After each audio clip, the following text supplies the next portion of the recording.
Boker Tov U'Mvorach, Bruchim Habayim à tous et à toutes, Chazakim Bruchim, Bezrat Hashem, Baruch She'achiyanu Ve'kiyemanu Ve'higianu Nazman Hazeh.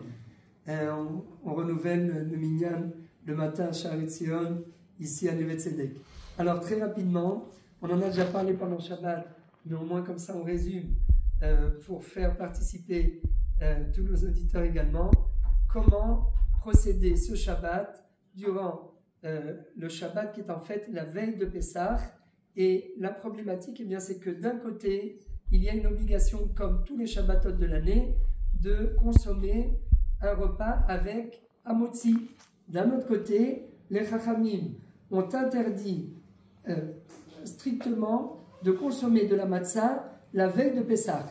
Donc, la veille de Pessah, ça c'est écrit dans le Rambam, c'est la halakha, Kol haochel matzah be'erev Pesach, makin oto makat mardut.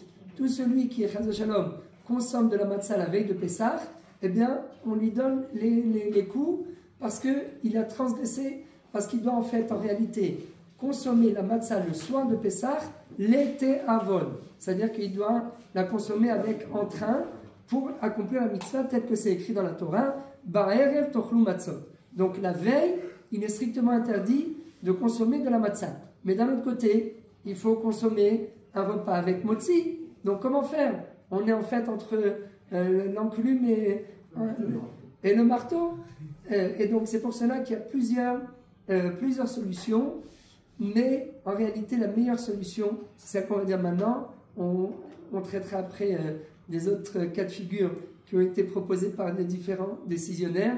Mais en réalité, le meilleur cas, la meilleure solution, eh bien, c'est le premier repas et le deuxième repas, les faire, donc le repas du vendredi soir et le repas de Shabbat matin, les consommer avec du pain, faire un motzi, tout préparé dans des ustensiles, kasher le Pessah et manger bien sûr dans des ustensiles en plastique pour ne pas mélanger le chametz avec les assiettes et les couverts kasher le Pessah, mais consommer un minimum de kazaït, par exemple à l'extérieur de la table ou bien sur la table, tout est en plastique, on consomme le strict minimum et après, une fois qu'on a terminé l'épitote, eh bien, on passe au repas, on peut manger avec des salades et on va tout jeter à la fin, donc il n'y a pas de problème.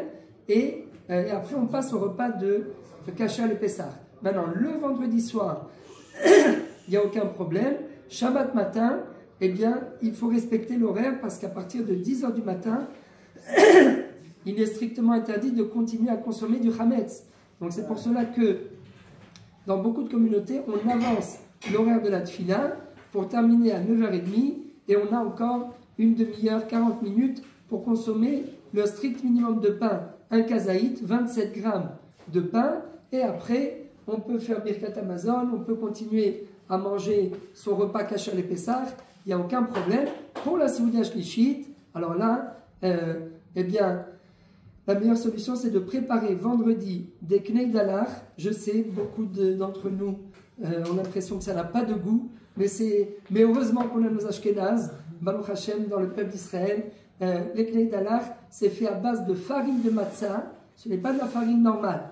Attention, parce que la farine normale, si vous la mettez dans du bouillon, ça va fermenter. C'est de la farine de matzah qu'on a fait cuire à l'intérieur de l'eau. Et d'après, sauf pour ceux qui craignent ce qu'on appelle la shrouya, alors là, bien sûr, il n'y a pas de solution, mais pour la majorité des avis, eh bien, quand vous mettez de la farine de matzah, c'est-à-dire que c'est de la matzah qui a été pilée et qui a été transformée en farine, quand vous la trempez dans du bouillon, trempez-la dans l'eau, trempez-la dans l'huile, eh bien, là, elle devient automatiquement mésonote, et là, elle ne peut pas fermenter. Et donc, c'est là-dessus qu'on fera la Seuda Shlishit, sur des mésonotes, des knei dalar, des boulettes de matzah, et là, il n'y a aucun problème. Premier repas à motzi avec du pain, deuxième repas à motzi avec du pain avant 10h, troisième repas de Seuda Shlishit, le plus tôt possible, avec les knei dalar, des boulettes de matzah,